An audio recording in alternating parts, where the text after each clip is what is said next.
Hello, everybody, and welcome to Personal Finance. My name is Dr. Strother. I'm excited to get things started off with you this semester. I hope you're really excited for the start of a new school year. And yeah, I'm really looking forward to introducing the course material to you today so that you have a good understanding of our structure and how things look moving forward. So I'm going to start by going straight into the material.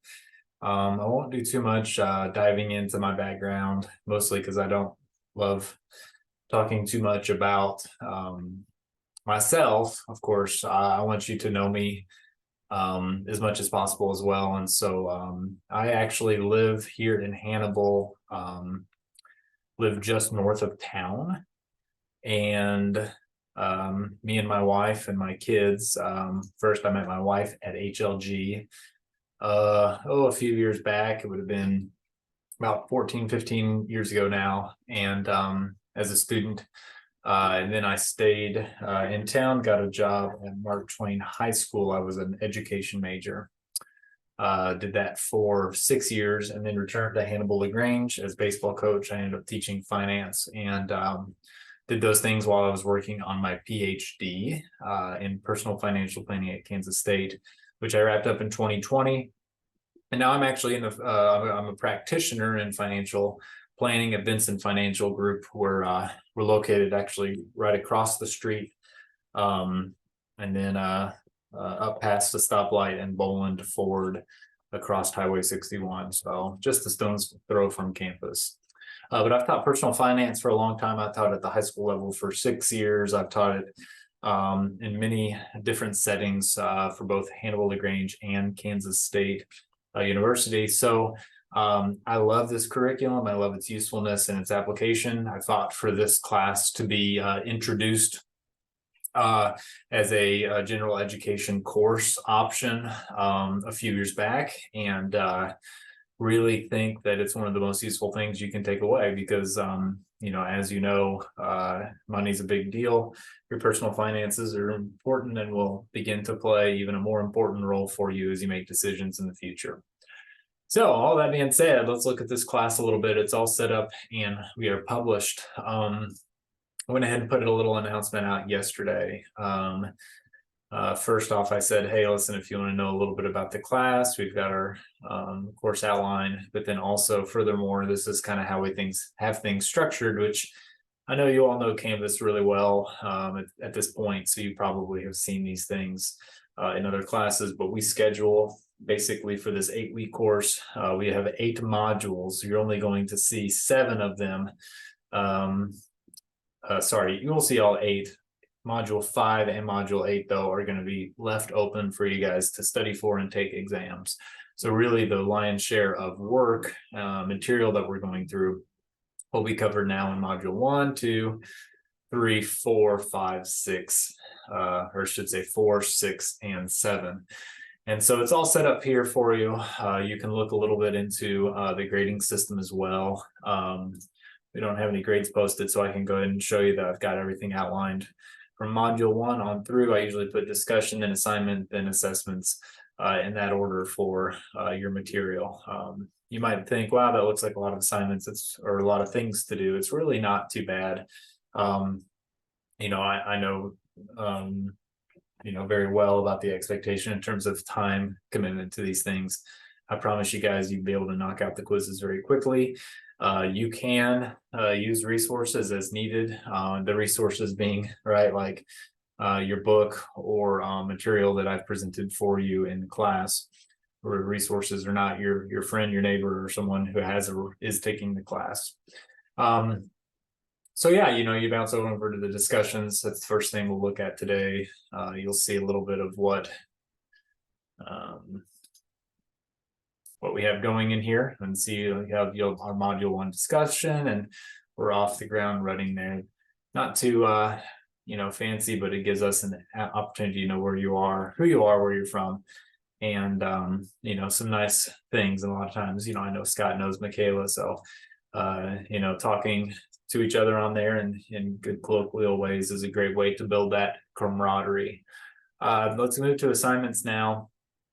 We've got let's first look at our assignment for the week. I want you to think a little bit about your thoughts in your future, and I want you to kind of look upon where you will be at the end of 5 years and answer these questions. What do you see of your life, making of yourself? Write a paper on those things, because your money, your story with money is going to be your story with life, and so they're intertwined and they affect each other in many different ways. And so just know that. Moving quickly on over to quizzes, you'll see our different quizzes we have aligned. I promise you guys, they're not very difficult. I made that like that on purpose. 20 questions, 20 points, right? And you can see all the different aspects of that as well. One thing that I always kind of iterate and reiterate when we look at our syllabus is you will find a lot of the information from Jeff Madura's personal finance text. And so if there's information that maybe you wouldn't find in our PowerPoints and other information, you might look then at that. And again, you can kind of look at those different things if you go into the course files and then modules under that. So, right, so here we go, lesson 1.1, that'll be our first one.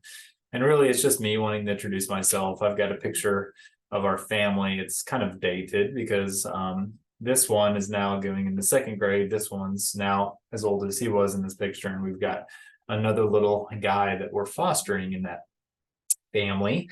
But I actually, telling you a little bit about my background, I got interested in this material when my dad, before the age of the internet, would bring home the Sunday newspaper. We would thumb through it and look at different stocks in the finance page, and I'd circle the ones that had the ticker symbols, the little identifiers for them, right? Like Starbucks, SBUX, even though that company wasn't around back then. Circle that and help him out in that ways. And he got me intrigued and interested in the business of investing.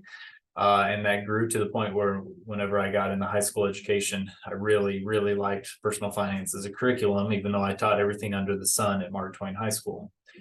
So ultimately, I ended up finding a PhD program that kind of fit those interests, and ultimately landed back at HLG. I've been teaching there ever since, but also I'm excited about what I've been in the last year, which is working with people as a practitioner doing financial planning, retirement planning, credit counseling, a lot of other unique aspects of it. So excited to get to know you.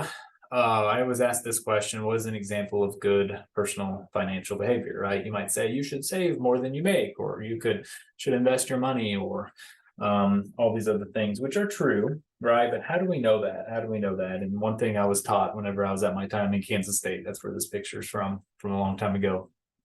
It's there's an academic field behind all of this, which is really neat, and I've enjoyed being able to follow and do a little bit of contributing to, where you can look into this material and say, listen, there's actually scientific empirical evidence that actually can permeate this, and we can look at that and say these certain actions or behaviors lead to financial empowerment, lead to greater locus of control with our money. And it's pretty exciting because Kansas State, where I studied and got my PhD in, is a kind of the center of that, right? And so I love that. I love the field. I love the academic side of it, and I'm also enjoying working as a financial planner on the other side as well. And so the truth is, guys, diving even further into it, right? It's that money is about more than just money. All right. It's a microscope into our desires and struggles and victories. And there it is, the passage that's probably the most famous in relation to money in terms of summing it up. But where your treasure is, there your heart will be also, right? And so what do we put our treasure in?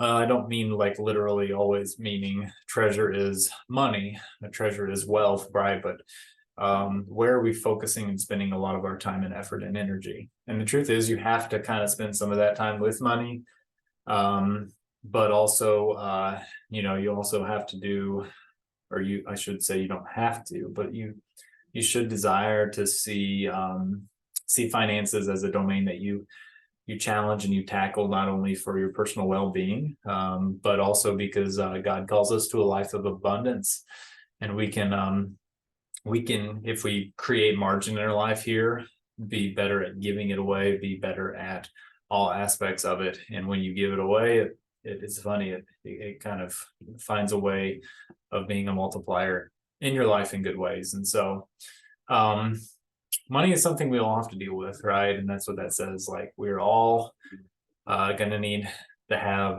personal financial knowledge to get through this. It is a challenge for a lot of people. It leads them to a lot of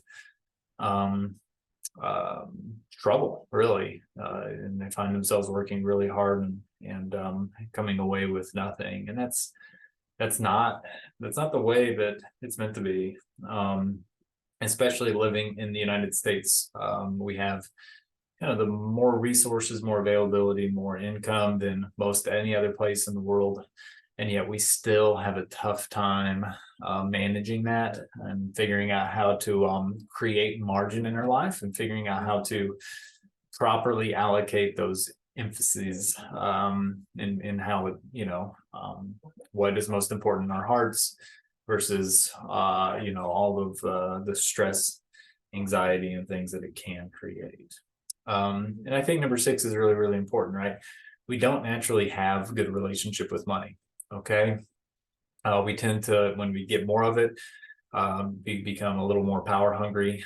We want things we can't have, and envy and jealousy is a big part of that. Social media really puts it in on steroids.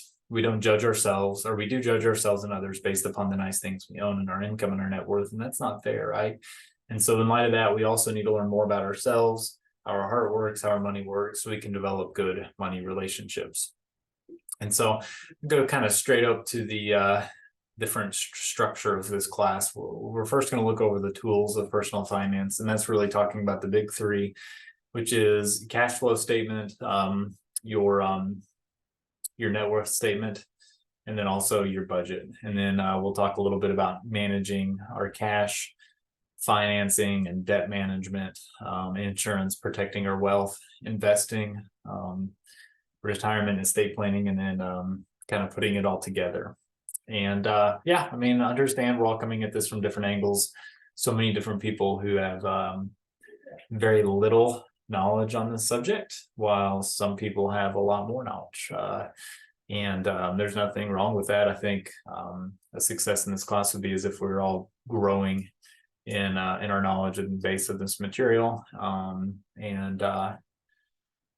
think it's going to be a good semester. So don't be afraid to text me if you have any questions, or holler at me as we get going in this class, especially this first week. I always tell students, the things are set up. We've got basically our work that you're going to be doing throughout the week. It's going to be due on Sunday night at midnight. And so if you can